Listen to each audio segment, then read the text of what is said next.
Welcome. Settle in, pull the blankets up a little higher, and let the outside world fade away.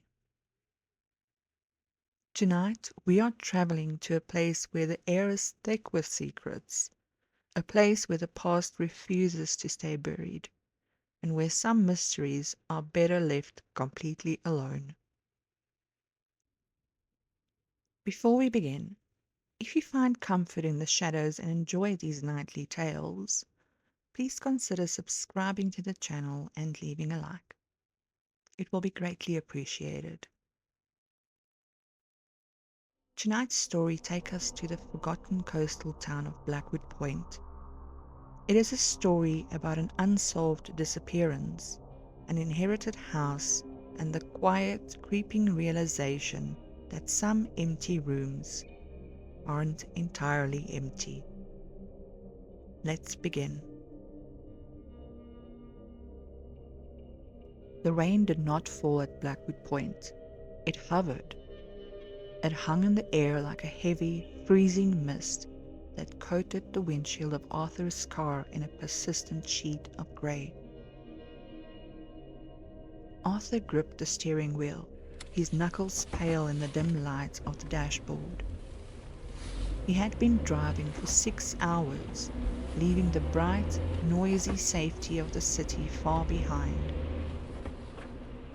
He was a man who traded in facts. An archivist by trade, he spent his days organizing the histories of dead men. But the history he was driving toward tonight was his own. Or rather, his estranged great-uncle's. His uncle, Elias Thorne, had been a recluse, a former investigative journalist who, in the late 1990s, packed up his life, bought a decaying Victorian manor on the edge of a cliff in Blackwood Point, and never spoke to his family again. 2 weeks ago, Elias had passed away. He left the house and everything inside it to Arthur. As Arthur's car slowly crept down the winding, unlit dirt road, the trees seemed to lean inward, their bare branches scraping against the roof of the car like skeletal fingers. The sound made the hairs on the back of Arthur's neck stand up. He turned the radio dial, hoping for some music, a voice, anything to drown out the oppressive silence of the woods. But there was only static, a low, rhythmic hiss that almost sounded like breathing. He switched it off. Finally, the trees broke, and there it was, Thorne Manor. It stood there in 3 stories high against the bleak, starless night. It was a jagged silhouette against the dark, grey ocean beyond the cliffs. There were no lights on inside. The windows looked like black, hollow eyes staring down at him. Arthur parked the car. The crunch of the tires on the gravel seemed violently loud in the quiet night. He turned off the engine. For a moment, he just sat there. The cold from the windows began to seep into the car. A strange hesitation washed over him. A primal instinct, whispering from the oldest part of his brain, telling him to put the car in reverse and drive back to the city. But Arthur was a rational man. It was just an old house, just an estate to clear out. He zipped up his coat, grabbed the heavy iron key the lawyers had sent him, and stepped out into the freezing mist.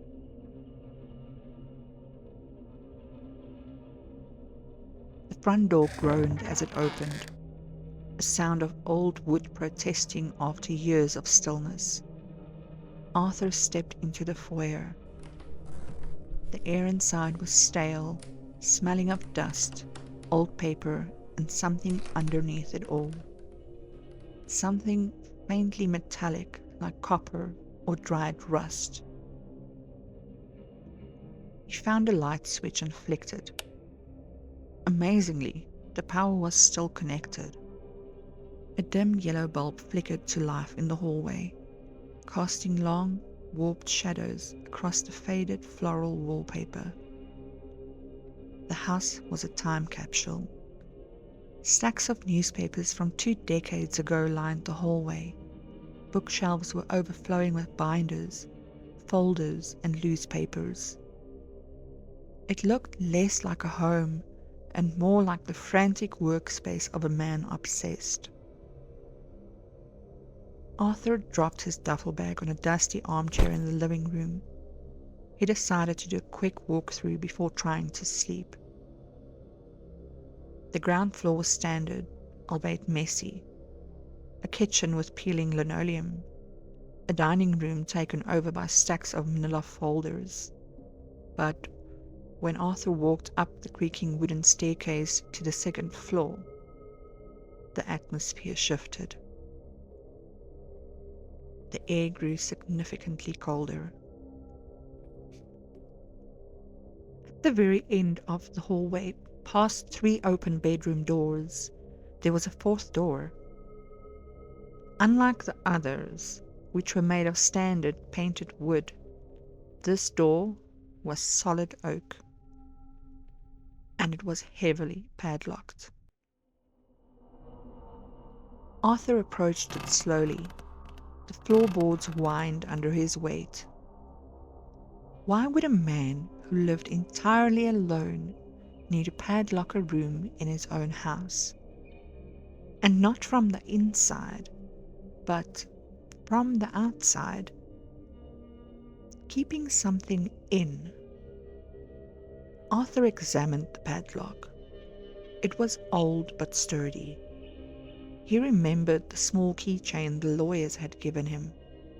There were 3 keys on it. 1 for the front door, 1 for the shed, and a small brass one. His fingers were slightly numb from the cold as he fumbled with the keys. He slid the brass key into the padlock. The heavy metal lock popped open. Arthur pulled it free, resting it gently on the floor. He placed his hand on the brass doorknob. It was ice cold. He turned it and pushed the door open. The room was pitch black. Arthur reached blindly along the wall until his fingers brushed the switch. He flipped it.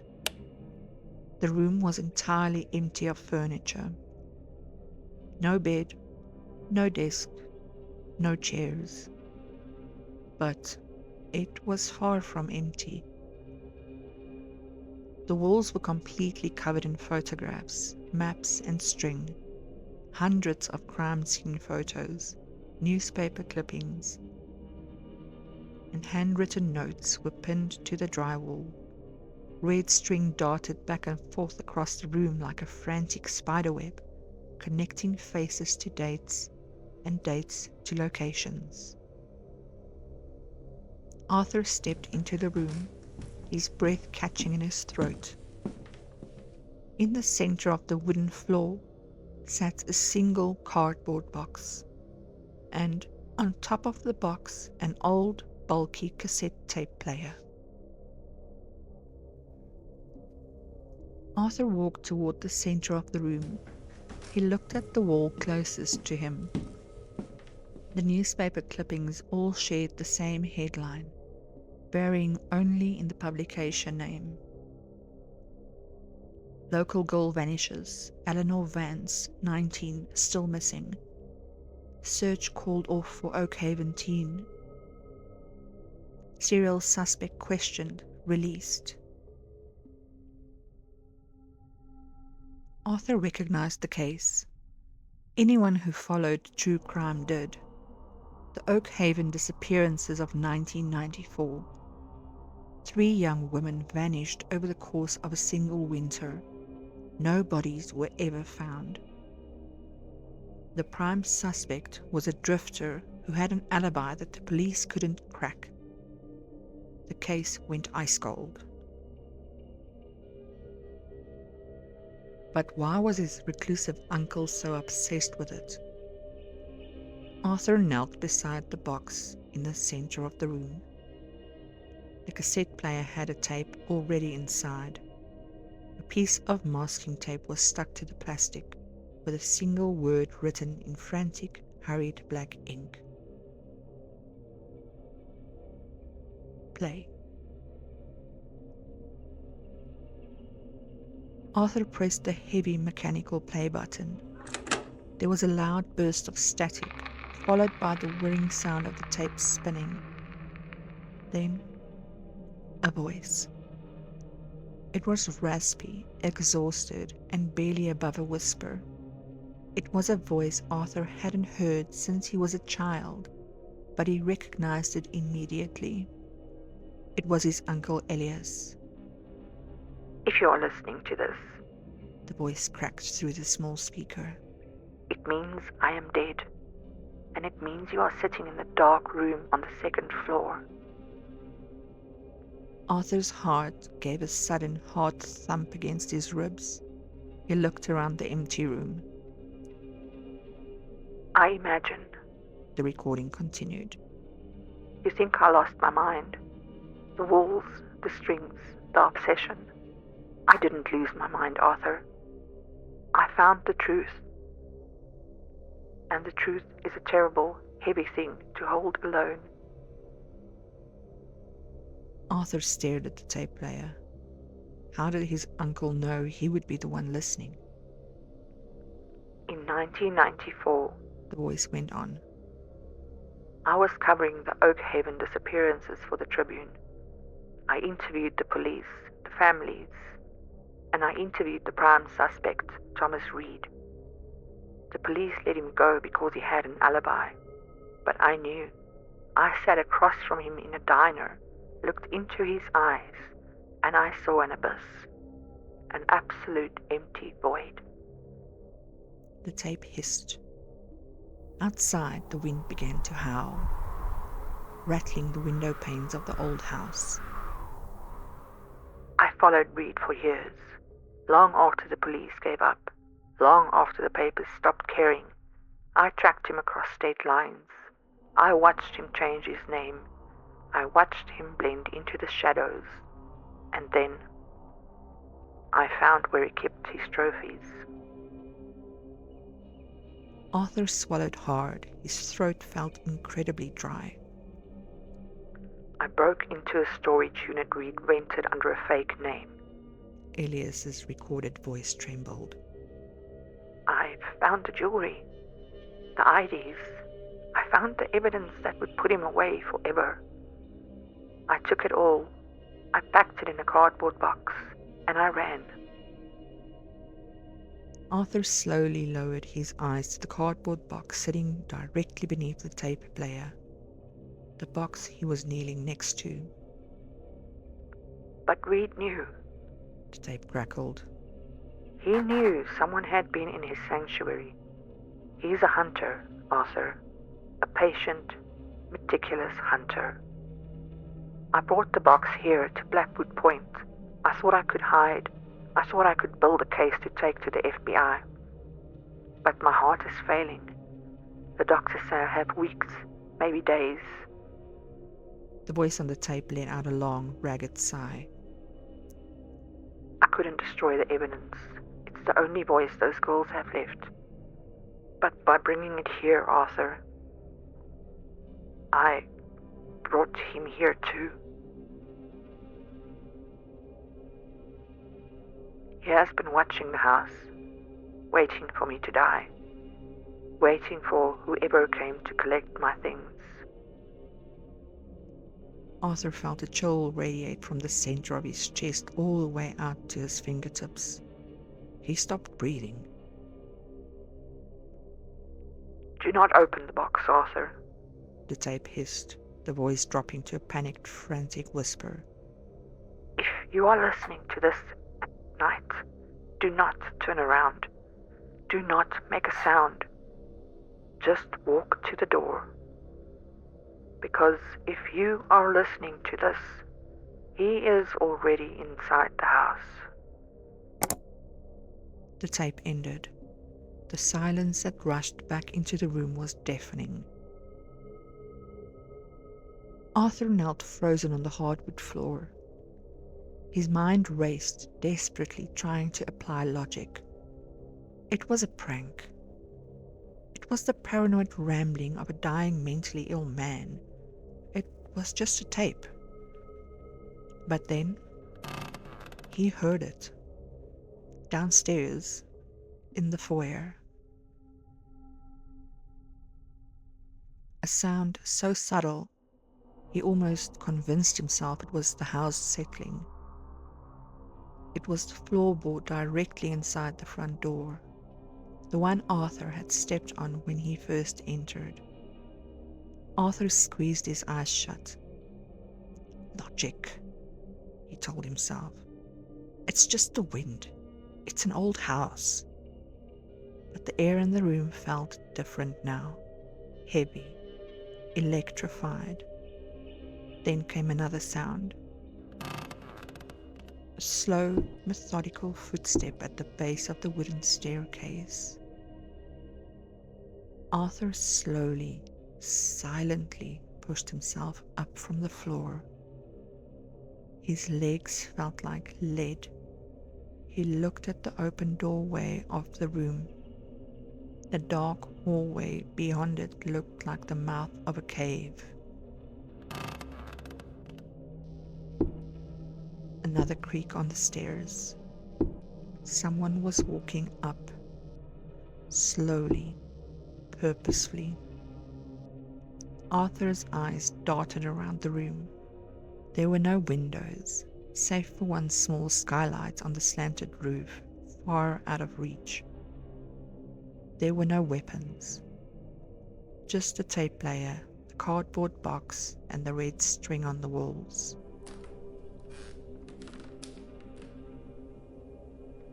He was halfway up the stairs now. Arthur moved toward the heavy oak door. If he could just close it, just slide the padlock through the latch on the inside. Wait. Arthur looked at the door frame. There was no latch on the inside. The padlock mechanism was entirely on the hallway side. The room was designed to keep someone in, not to keep someone out. He was at the top of the stairs. Arthur backed away from the door, retreating until his back hit the far wall, pressing against the photographs of the missing girls. The paper crinkled beneath his shoulders. The footsteps stopped. Arthur held his breath, his chest burned. He stared at the empty doorway, waiting for a shadow to cross the threshold. 1 second passed, then 2. Absolute silence. For a fleeting, desperate moment, Arthur thought maybe he had imagined it all. Maybe the eerie atmosphere of the house and the terrifying tape had played a trick on his exhausted mind. He slowly let out his breath. And then, from the pitch-black darkness of the hallway, just out of sight, a voice whispered, "I've been waiting for you to finish the tape." A hand reached out from the darkness, a pale, weather-beaten hand. It gripped the brass doorknob. Arthur tried to scream, but his throat was paralyzed. He could only watch as the heavy oak door began to slowly, agonizingly pull shut. The light from the hallway narrowed to a sliver. Through that sliver, Arthur saw half of a face. An older man, eyes that were completely, terrifyingly devoid of any light or emotion, and absolute void. Just like the tape had said. The man offered a small, polite smile. And then, with a heavy, solid thud, the oak door closed. Arthur lunged forward, throwing his weight against the wood, grabbing the doorknob and twisting it frantically. It wouldn't budge. From the other side of the door, Arthur heard the distinct metallic sound of the heavy padlock being slid into place. Then, the slow, methodical footsteps began to walk back down the stairs, fading away, leaving Arthur alone in the room with the box, the string, and the silence. No one knew he had come to Blackwood Point. He had told no one. He was alone, in a locked room, in a house at the end of the world. And as the last echo of the footsteps faded into the rainy night, Arthur slowly turned around and looked down at the cardboard box. Arthur realized that the box was never meant to be found. It was bait, and Thomas Reed finally had his final trophy. Some mysteries are uncovered, only to trap the one doing the digging. And if you enjoyed tonight's tale and want to find your way back to this quiet space in the dark, please take a moment to leave a like and subscribe to the channel. It helps ensure there will always be a new story waiting for you next time. As you lie there tonight, safe in your bed, listen to the sounds of your own home. The hum of the refrigerator, the gentle rustle of the leaves against the glass. They are just the sounds of a house settling, nothing more. Close your eyes, let the darkness wrap around you like a warm blanket. You are safe here. The doors are locked, the shadows are just shadows. Drift away now, fall into a deep, dreamless sleep. And I will see you next time for another bedtime story. Good night.